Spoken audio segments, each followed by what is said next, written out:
Bienvenidos a este canal y a un nuevo video. ¿Te has preguntado si en todo existe movimiento? ¿Por qué las cosas cambian y nada sigue siendo realmente lo que es? Y una inquietud más, ¿la vida puede surgir de la muerte y viceversa? Todas estas inquietudes tienen explicación, pero para ello vamos a ver lo que son las leyes de la dialéctica. Número 1. El cambio dialéctico. El objetivo de esta ley es comprobar que nada permanece donde está, nada sigue siendo lo que es. Estudia el objeto en el movimiento de su evolución, es decir, que estudia el pasado y el porvenir, ya que todo tiene una historia. Y para dejar claro esta ley te propongo el siguiente ejemplo. El de un maíz.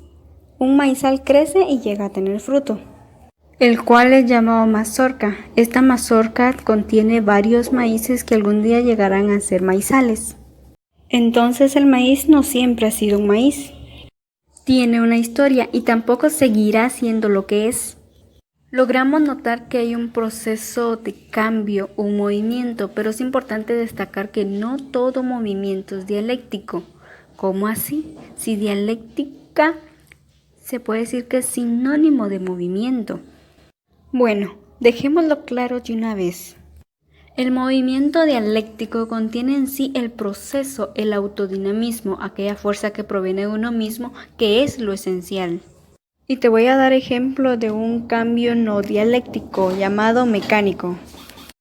Si tomamos el ejemplo del maíz, lo cocemos y luego lo ingerimos, no es dialéctico. ¿Por qué? Porque sin nosotros no hubiera sido ingerido, es decir, no siguió su proceso natural. Ley número 2. La acción recíproca. Aquí veremos lo que es el encadenamiento de esos procesos que lleva el cambio, que nos lleva a estudios minuciosos y completos. Ninguna cosa está acabada, es siempre el fin de un proceso y el comienzo de otro proceso, en continua transformación y desarrollo. Dijo Engels, filósofo, sociólogo, teórico comunista y socialista alemán, amigo y colaborador de Karl Marx.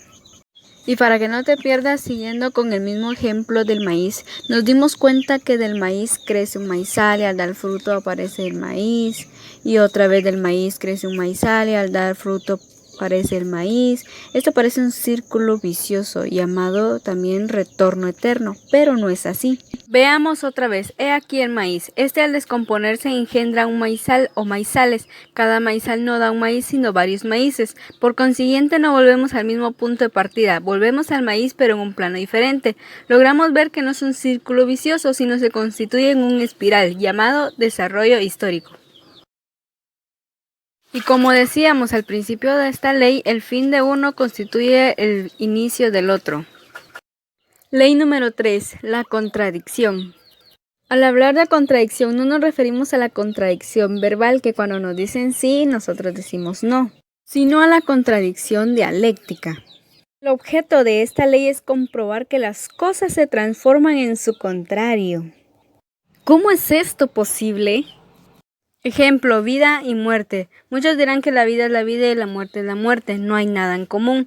No se puede estar vivo y muerto porque son dos cosas opuestas, contrarias una a la otra. Pero si lo miramos desde el punto de vista dialéctico, la realidad nos demuestra que la muerte continúa la vida, que la muerte proviene de lo vivo y la vida puede surgir de la muerte. ¿Un hombre al morir sigue creciendo su barba y sus uñas? Sí, demostrando que en la muerte hay vida. ¿Y en la vida hay muerte? Pues claro, nosotros estamos vivos y tenemos células muertas. Dentro de esta ley encontramos la afirmación, negación y negación de la negación. Hay fuerzas que van a la afirmación y también hay fuerzas que van a la negación. Entre la afirmación y la negación hay contradicción. Entonces, ¿por qué cambian las cosas? Porque las cosas no están de acuerdo consigo misma. Porque hay lucha entre las fuerzas, porque hay contradicción.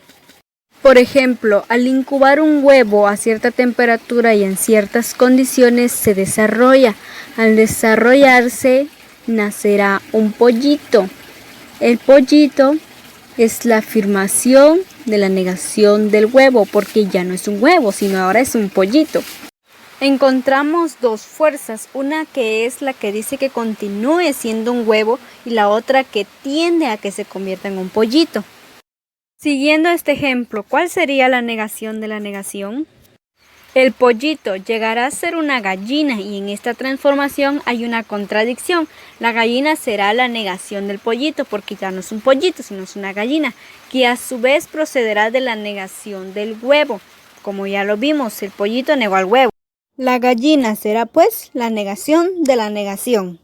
En otras palabras, se afirma la existencia de la gallina y se niega la existencia del pollito y del huevo porque eso ya pasó.